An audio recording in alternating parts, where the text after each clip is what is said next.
arriver de construire une maison sans réaliser un plan au préalable? Eh bien, c'est la même chose pour l'arborescence de votre site internet, c'est-à-dire le menu qui va concerner l'organisation de votre site internet.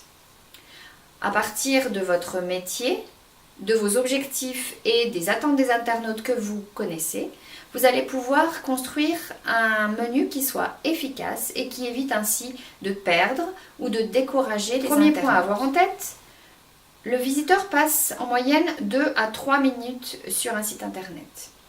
Il est donc important de lui donner rapidement accès aux informations qui l'intéressent. C'est ce qu'on appelle d'un point de vue technique l'UX design. Votre site doit à la fois être utile, c'est-à-dire correspondre à vos objectifs, et utilisable, c'est-à-dire intuitif, simple et rapide.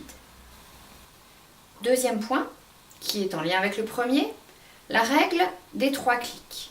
On a l'habitude de dire qu'un internaute ne doit pas effectuer plus de 3 clics sur votre site internet pour arriver à l'information qui l'intéresse ou à l'action vers laquelle vous souhaitez le mener.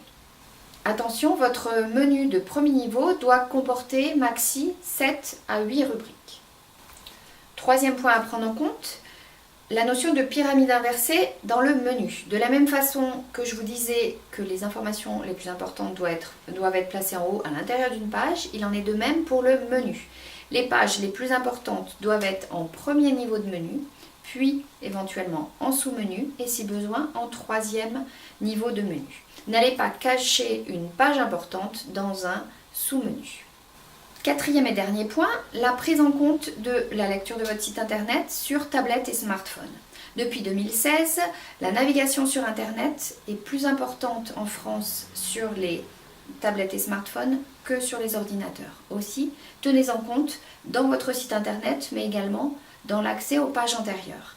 Comment ?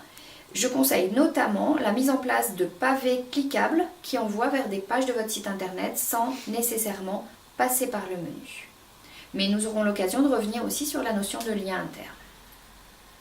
Voilà, vous avez les notions essentielles pour réfléchir à votre menu en fonction de vos objectifs, mais aussi en tenant compte des internautes qui vous intéressent pour leur faciliter la lecture.